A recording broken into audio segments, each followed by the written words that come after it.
Mesdames et messieurs, bonjour à toutes et à tous. Bienvenue sur la troisième partie de notre message intitulé « Les 5 facteurs qui influencent ou déterminent un service de qualité dans la maison de Dieu ». Et ce sera donc toujours avec l'apôtre Michael Oropo.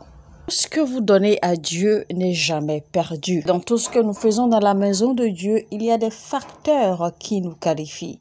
Il y a des facteurs influence la qualité de tout ce que nous faisons dans la maison de Dieu. Et les facteurs comme le facteur Dieu, le facteur de l'être humain, le facteur du temps, le facteur de l'argent, des ressources financières. Donc, tous ces facteurs sont sacrés, d'accord, dans l'exercice ou dans le fonctionnement du royaume de Dieu. Ce sont donc là quelques facteurs que j'utilise pour établir la fondation, d'accord, de ce message avant maintenant de développer le facteur d'une adoration acceptable aux yeux de Dieu.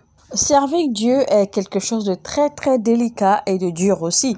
C'est pour cela que Dieu a comparé servir Dieu, d'accord, à la vie d'un soldat ou au métier d'un soldat. L'apôtre Paul nous compare à un soldat en service.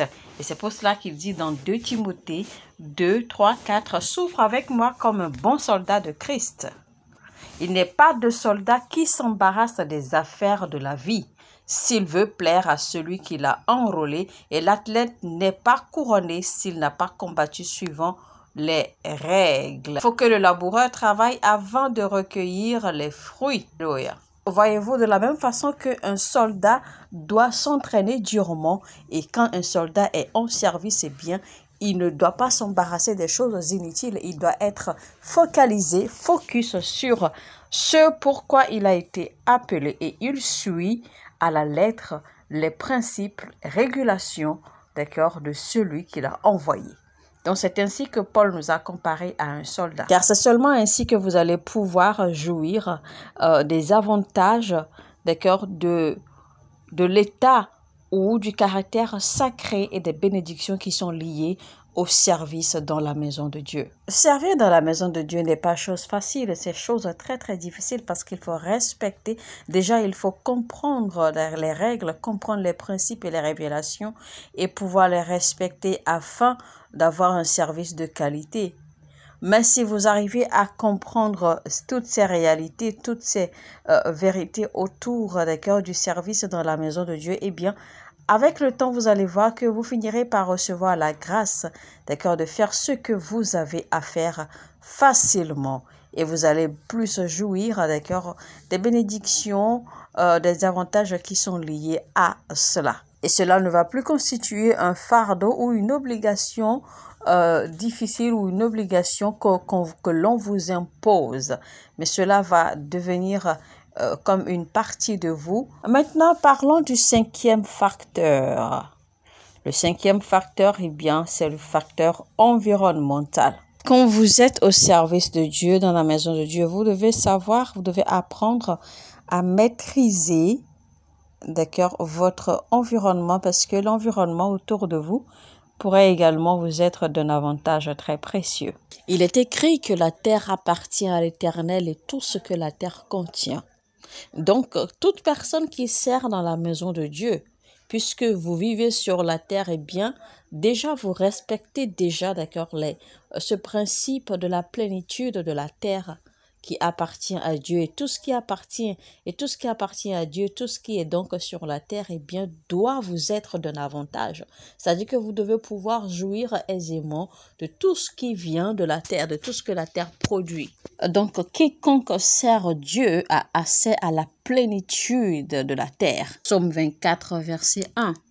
Et c'est pour cela qu'il est également écrit dans la Bible que ceux qui seront obéissants et prêts à faire ce qu'il faut et prêts à respecter les commandements et les principes, eh bien, mangeront des bons fruits de la terre. Vous savez, l'avantage que nous avons en servant Dieu, eh bien, c'est qu'il y a des choses que nous pouvons tirer des éléments de la nature, simplement parce que nous servons Dieu. Également des choses que nous pouvons réguler dans les éléments de la nature, parce que nous avons l'avantage de servir Dieu. Quiconque a le privilège de travailler dans la maison de Dieu a le devoir et le droit de dominer son environnement, ou de dominer ou de régner sur son environnement. Parce que si vous n'arrivez pas à régner sur votre environnement, il y a des choses dont vous ne pourrez pas jouir. Parce que servir Dieu dans la maison de Dieu, eh bien, vous confère une certaine autorité. Une autorité qui n'est pas disponible pour les autres chrétiens ou pour tout autre chrétien. Donc, l'environnement autour de vous peut vous être d'un très grand avantage. Parce que vous servez Dieu. Et parce que vous servez Dieu en temps normal, vous avez la grâce, vous avez l'autorité, d'accord, de réussir partout où vous entrez. Partout où vous mettez les pieds, vous devez réussir. Vous devez réussir partout où vous entrez parce que le royaume aura toujours besoin de vos ressources pour être développé, pour s'agrandir. C'est donc là le facteur environnemental. Donc, ces 5 facteurs dont nous avons parlé, ce sont là les facteurs qui influencent ou qui déterminent la qualité de votre service dans la maison de Dieu. Alors maintenant, nous allons monter un peu, nous allons aller à un niveau supérieur, toujours lié au service.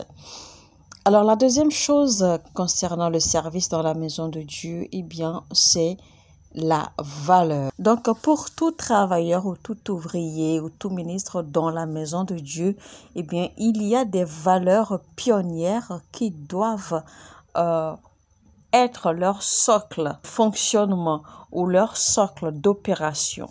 Pour tout ouvrier ou tout travailleur de Dieu, la maison de Dieu qui a de la vision, alors si votre adoration ou si votre service doit être accepté aux yeux de Dieu, eh bien, ces valeurs dont je vais parler dans quelques minutes, eh bien, doivent constituer un pilier primordial ou un pilier tournant, d'accord, dans votre service dans la maison de Dieu. Et donc, ces valeurs, je vais seulement en citer 5 pour l'instant. Donc, ces valeurs doivent couronner votre service dans la maison de Dieu si vous voulez que votre service ou votre adoration soit acceptée par Dieu. Ces valeurs dont je vais parler, ce sont des valeurs qui ne sont pas seulement à être appliquées dans l'Église. Ce sont également des valeurs qui sont applicables à tout secteur de vie, tout secteur de vie dans la société, parce que ce sont des valeurs que ceux qui sont propriétaires de sociétés, d'entreprises, etc., appliquent également, d'accord, pour un bon fonctionnement et pour une vie durable de leurs entreprises et de leurs affaires. Alors, pour que tout le monde puisse comprendre et venir au même diapason, alors nous allons expliquer, nous allons détailler chacune de ces valeurs. Alors, la première de ces valeurs, eh bien, c'est le fait d'accorder la valeur et du respect aux principes, protocoles et autorités institutionnelles, c'est-à-dire qu'il faut valoriser et respecter les principes, protocoles et autorités institutionnelles. Si vous voulez vraiment être un bon ouvrier, un bon travailleur ou un bon ministre qui a de la vision, un bon visionnaire, eh bien, vous devez cultiver cette valeur et donner du respect aux autorités, aux principes et protocoles qui sont institués par l'institution dans laquelle vous voulez évoluer. Et ce respect doit être incontestable et sans condition. Incontestable parce que vous ne devez pas questionner les protocoles et principes qui ont été mis en place. Parce que vous n'êtes pas à la fondation de cette institution ou de cette église ou de ce ministère ou de cette congrégation ou de cette société, si vous voulez. Vous n'êtes pas à la fondation de cela. Donc, il y a des valeurs, des protocoles, des principes, des règles qui ont été institués avant votre arrivée. Donc, vous n'avez pas le devoir de questionner les valeurs, de questionner les protocoles et les principes qui sont institués ou établies. Vous n'avez pas le devoir non plus de questionner les autorités établies. Et y accorder du respect sans compromis parce que vous n'avez pas le devoir de faillir, d'accord, aux règlements, aux autorités et aux instructions. Donc, si vous n'avez pas cette valeur cultivée, eh bien, vous ne pourrez pas être un bon leader et vous ne serez pas un leader visionnaire. Vous ne serez pas non plus un travailleur ou un ouvrier visionnaire et vous risquez de devenir comme un poids dans le système. Alors, toute personne ou quiconque désire être une bénédiction pour un système, eh bien, ne doit pas questionner ou défier les autorités ou les principes et les protocoles qui sont déjà institués pour la vision à laquelle il travaille. Jamais vous vous retrouvez à questionner ou à défier les autorités, les principes et protocoles déjà établis dans une institution, eh bien, vous ne pourrez pas ou vous n'êtes plus une bénédiction pour cette institution. Rappelez-vous, il est écrit dans Hébreux 13, verset 17, « Obéissez à vos conducteurs et ayez pour eux de la déférence, car ils veillent sur vos âmes comme devant en rendre compte. » Voyez-vous cela? Donc, parce que les personnes sous qui, d'accord, vous avez été placé, ou les personnes que vous devez servir, les personnes sous la responsabilité desquelles vous devez servir, eh bien, ces personnes sont appelées à rendre compte de vous parce que ces personnes deviennent responsables de vous aux yeux de Dieu. Et donc, Dieu les appellera, d'accord, pour qu'ils rendent compte de vous et de votre service. Voilà donc pourquoi il est important de se mettre dans la position d'être une bénédiction pour un système, pour une vision, pour un ministère, pour une église, pour un appel. Et donc, vous ne devez pas questionner ou défier les autorités, les principes, protocoles qui sont déjà institués pour le fonctionnement de la vision en question. Parce que quand ils rendront compte de vous à Dieu, ils le feront avec joie. Et donc, cela sera à votre bénéfice, évidemment.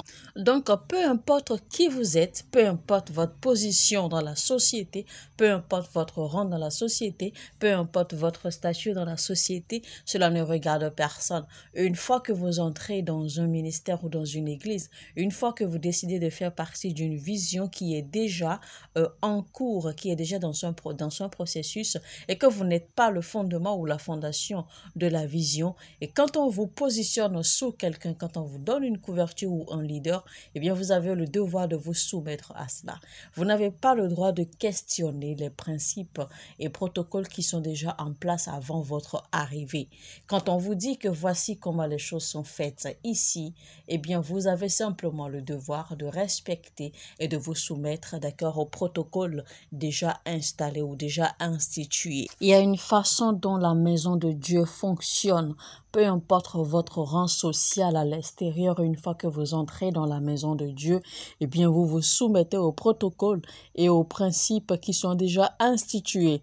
Peu importe d'où vous venez ou ce que vous possédez. Vous devez comprendre les principes de fonctionnement ou les principes d'opération du royaume de Dieu.